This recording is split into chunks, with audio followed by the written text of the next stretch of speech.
welcome back to the All Purpose Pod for an All Purpose Life. Wherever you are and however you're listening to this show, we thank you again for making us part of your week. We are your weekly mirror check before you change the world and your inspiration station. I'm your host, Mr. U. Thanks again for making us a part of your week, your day, however you're hearing, and whenever you're hearing this podcast episode. Thanks again. If you're listening to us audio-wise, if we're in your ears while you're at work, on your lunch break, going for a run, doing laundry, homeschooling, thank you for listening to us via Apple Podcasts, where you can download all 4+ seasons of our show. And of course, you can definitely follow us and subscribe to the podcast there. Everywhere else you're listening, like Spotify, Amazon Music, Pandora, iHeartRadio, all great platforms. Thanks for listening to us and keeping us on the go with you. If you're watching us on our YouTube channel at They Call Me Mr. U on YouTube, or simulcasting on one of your favorite social media platforms, again, thank you. Keep the support coming. We know that it's hard for people to understand who don't do what I do. Why am I doing this? What's the point? What's the purpose? Everything that we do got a purpose to it, and all your support makes a difference in us achieving that goal. So we thank you again for allowing us to move forward, to get the word out, so to speak, on a greater level, to a greater platform. We know we're being heard around the world, not only around the country, but around the world, literally. It's pretty exciting to see it. But we want to increase that. We want to increase that because the mission is growing and the need is growing. And we want to make sure that we put out the kind of stuff that people can be proud to listen to with their families, and not all the junk that they normally hear in their ears via media platforms. So thank you for supporting our show and helping us stay strong out here. It really means a lot to me personally, and to my family, and to the team, and to the mission. So thanks again for what you're doing. I really, really appreciate it. All right, let's go. So I want to kind of just share a quick story. I always talk about relationships on this show, and I do that even with our His and Hers podcast with the Queen and I. I talk about relationships because they mean something to me. I recognize how important they are in the big scheme of things. A lot of things that we see are predicated on relationships, good or bad. So I really want to, or if it's really bad, it's a downfall in relationships somewhere in that person's life. If they grow and prosper and do great things in the world of sports, culture, science, a relationship was at the forefront of how that person achieved that success. So I know that relationships matter that much. So I emphasize a lot because it means a lot to me personally, but I recognize how important it is in the larger scheme of things, in the big picture, if you will. But I want to come back to that momentarily, but I want to give you a quick journey of mine starting out as a teacher way back in the day. Now, one of the things I would teach about in specific circles was discipleship. Now, that's not a popular topic. It's not nouveau to teach about that. It's not even hip. You know what I'm saying? There's nothing about it that's hip. As a matter of fact, when Jesus called for people to walk with him as disciples, it caused problems in the person he was talking to. Because they were like, okay, what does discipleship entail? And when they found out, they were like, no, I'm good. I'm going to stay right here, Lord. I like you and everything, but I'm going to stay right here. I can't do what you're talking about. That's how difficult it is to step into the shoes of a disciple. It requires something from me. It requires a great cost to be paid. We see it in scripture very often, but in discipleship, it requires you to carry a cross. It requires you to die to yourself. It requires you to self-sacrifice like you wouldn't believe. I don't mean, you know what? That last piece of cake, I'm not going to eat that cake tonight. That ain't the kind of sacrifice I'm talking about. I'm talking about a great level of that in your life. So discipleship means a lot to the Lord, and it means a lot to me. And I spent a lot of my early days walking in my faith, teaching about discipleship. As a matter of fact, I was known for discipleship. It was what I taught about every time I had a chance to teach. I know for many that was in the audiences where I was teaching or preaching this message, it didn't go down smooth. I know that. I can look back at it now and see it wasn't taken very well, not because of my attitude, but because of the context. It wasn't the flowery kind of message that people want to hear from pulpits in these days and times. But discipleship was impressed with me really early because I recognized that if the foundation is ignored, the building can get tall, it can get wide, it can get broad, it can get long, but it's going to fall. It's not going to stand because foundation means everything. And I don't care where you are in your faith. I don't care if you're just getting started, if you've been in your faith for 40 years or even 60 years, and you think you're already good to go, you got it. Names written in heaven, you got to do no more work. However you feel about where you are in your faith and your walk with Jesus Christ. Foundation still matters. It's important. And what you have right now is a result of the foundation that was laid, good or bad. What you have right now is a result of that. So for me, discipleship is the foundation of every person's walk. It's not how good you can sing. It's not that there's a preaching call in your life. Now you can get people fired up and get a massive offering. It's none of that.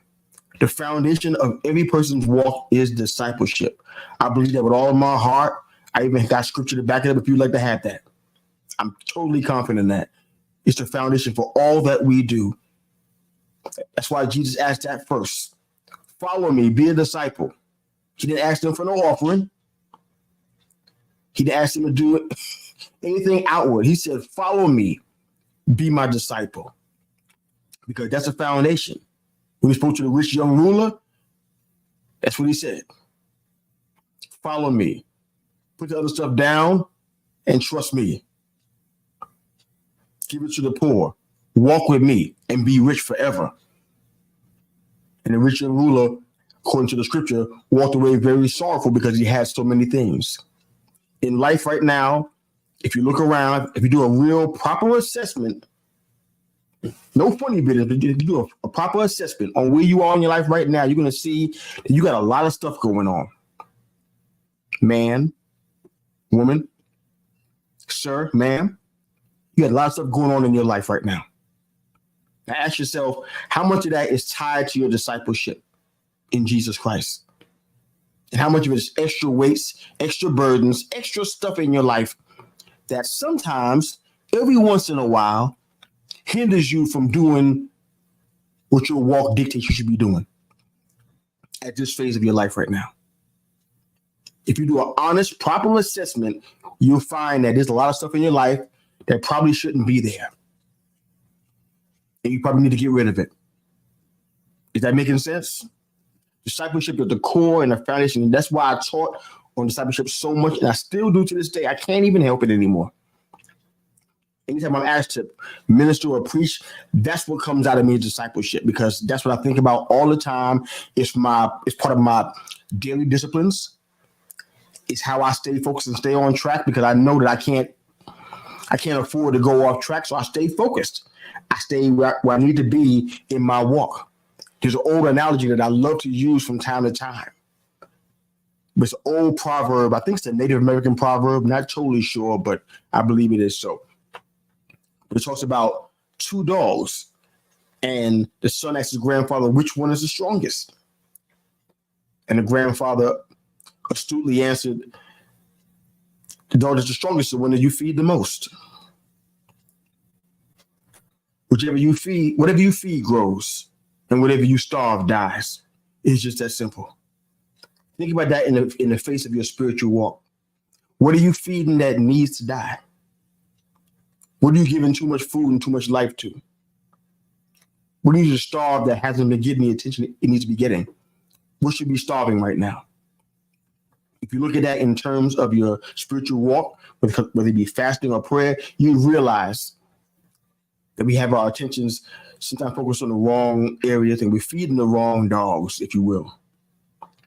But I mentioned discipleship because foundation is key, and it's going to be a part of what we're going to talk about in this really quick episode today. But I talk a lot in recent episodes about positioning. Position means a place where something or someone is located or has been put, a particular way in which someone or something is placed or arranged. That's position. And I'm highlighting this one because when it comes to prayer and our walk with the Lord, He cares about where we've been placed. I tell a story all the time. My daughters don't really enjoy the story, but it's still a funny story, but it makes sense though. They want to go to a friend's house to go and play. If we know the friend and we're good with the parents, no issues there. You can go ahead and go to your friend's house and play. At your friend's house, the designated area that we discussed and we gave you license to go and do, we said, you're going to whose house? You can go there for this amount of time. We tell our daughters before they even walk out of the house. Your friend's house is the blessed place. So that means you step outside of that place and go somewhere that we did not say you can go. You're stepping outside of the blessed place. And provision and covering is in the blessed place where we sent you. Now, we had no idea where you were going. Now, we know grace can play a part in this. If that does happen, and it has happened to us, so we've seen it. But the bottom line that I want them to understand that where we send you is blessed and covered. Same way the Lord sends his word, it accomplishes what it's sent to do, and it prospers wherever he sends his word. So if I send one of my daughters to their friend's house, you good. But sometimes my daughters want to go somewhere else, and that was just a cover story, if you will. And they want to go to somebody else's house or go to a place where my wife and I wouldn't approve of where they were going. And then when something happens, like, oh, so what happened to you now? Where did this happen at? Not where we sent you, right? No, you step outside of the blessed place and we're like, yes, sir. God plants you in a place where he wants you to prosper. If you're moving back and forth in different places, you can't grow. If you're into planting and gardening in any way, this is just common knowledge, over the top stuff. It's pretty easy to understand. If you keep taking the plant out of the ground and moving it around in different locations with different degrees of sunlight and soil coverage, things like that, the plant's probably going to die from shock and it's not going to grow. It needs to stay where you planted it, so you can have time to deal with this environment, get acclimated, get settled, and then start producing fruit. You're in that same way. Where God plants you is where he wants to prosper you. If he didn't plant you there, he don't want you to prosper there. You got people out here trying to do stuff that's not even in their assignment. It's not even on their resume. They got no reason to even be trying to do what they're doing right now. But they out here doing this. And mostly in spiritual circles. So that kind of ruffle some feathers. It's not intentional. It's a general overall assessment here. People out here trying to do something that they're not supposed to be doing. They're not called to do. People want to come out here and they want to lay hands on people. And they want to tell people what they think they should be doing in ministry. Prophesying, or in this case, proper lying to people. What did the Lord tell you to do? Do that part.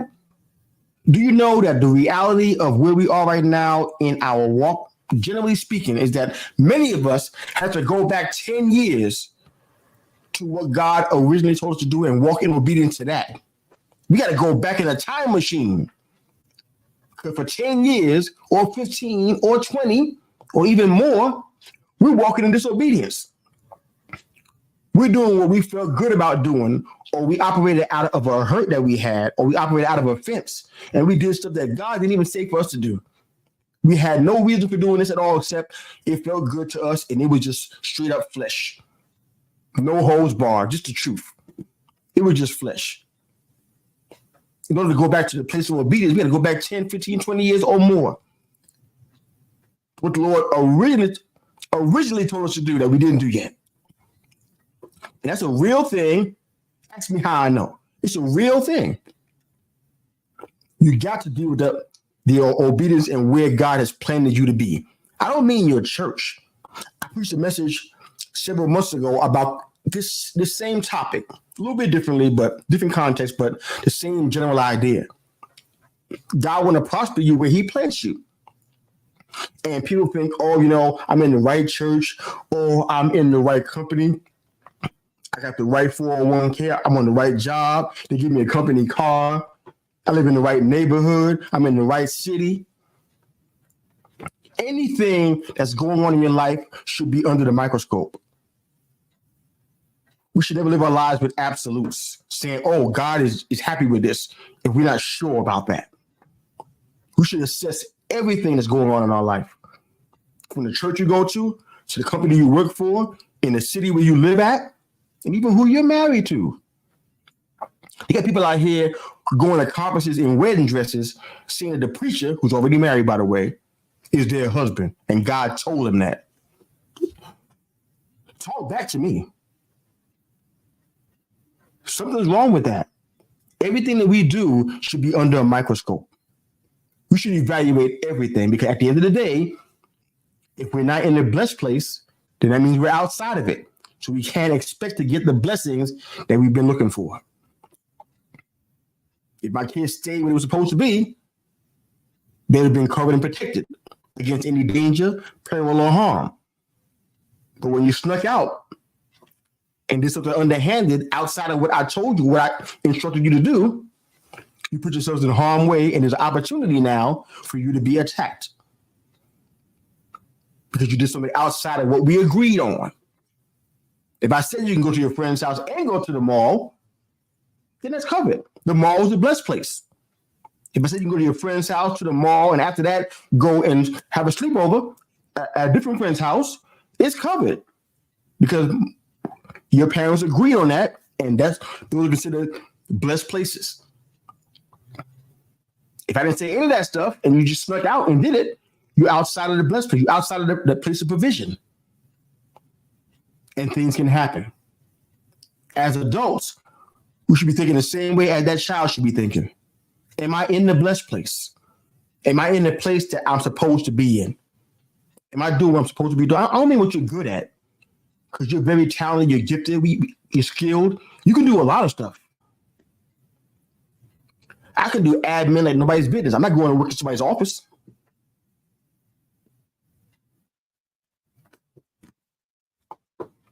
I got a lot of talents, a lot of things that I'm really, really good at doing. I ain't going out here and just doing it because I'm good at it. I need to have some clearance. I need to have a green light, a stamp of approval, if you will, to make sure I'm in the right place. It's just something to think about that we don't often care to think about. Adam was in the Garden of Eden. He was in the place where he was planted. But there was a provision that was given to him in the place where he was at. That's a different wrinkle. He was given a provision. There was an order of restraint saying, you know what? In this area, you can't do this. You got the whole garden. As it pertains to this tree, do not eat of that fruit. You can have this vast garden is yours. Tend to it. Do what you want to do. Free reign. When it comes to this tree right here, don't touch that fruit. Don't eat from that fruit.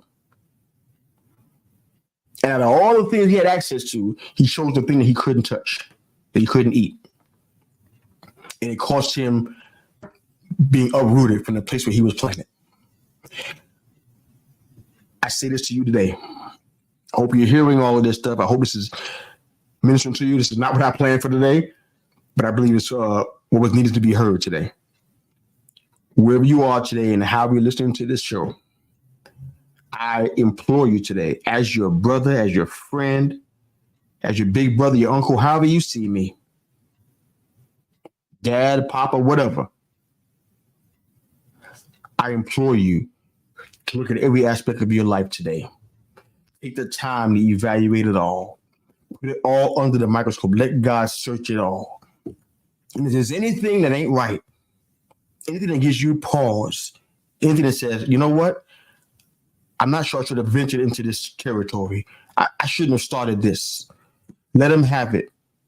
I probably scrapped about 3 projects that I was really super intensely on fire about this year alone. At least 3. 3 things that I was committed, indebted to. Matter of fact, it's probably more than 3, but 3 come to mind right now in this moment. And I was invested where I put money into this. I put time into it. I put prayer into this. I was on my knees about this stuff. giving my schedule and my agenda up for this stuff. And guess what? As I sit here today talking to all of my friends, viewers, and listeners, I tell you that all three of those things were not from God. None of the three of them. I shouldn't have done any one of them, and they were all good things. I wasn't supposed to do any of them. Maybe it was your job to do it, but it definitely wasn't mine.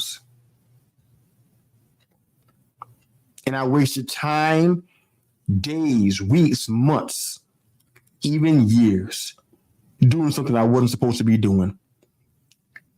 Operating and functioning in a place where I was not planted. Lord have mercy. So I know maybe you think, oh, that's you, that's not me. My situation is down pat. I got it going on. Okay, that's fine.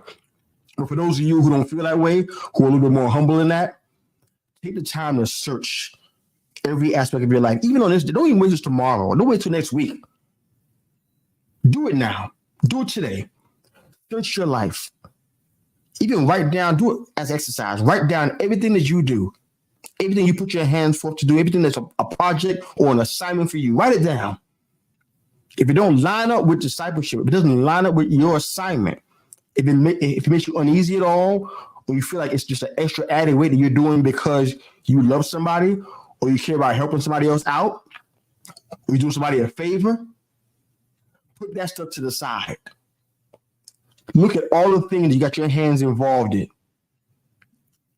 Ask yourself, is it what God is saying? Is that where you are specifically planted? Not only in general, but I'm talking about in this season, the right now. I don't mean 5 or 10 years down the line. I mean right now. And ask yourself, not only is it where God has planted you, but also are you willing to allow yourself to do what I did with those 3 projects and more that I had this year and give them up? So I have room for the Rehoboth that God has for me. Ask yourself, will you do that?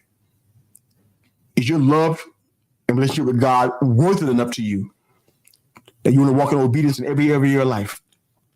And that you will get rid of anything, no matter how good it is, no matter how great it makes you feel, to do the perfect will of God. Something to think about as we close out, wherever you are and however you're listening to They Call Me Mr. You, the podcast, and your inspiration station. Thanks again for making us part of your week. Thanks for subscribing on Apple Podcasts and on our YouTube channel at They Call Me Mr. You. Thanks for continuing to listen. Share us with somebody else if you can. And of course, enjoy the music.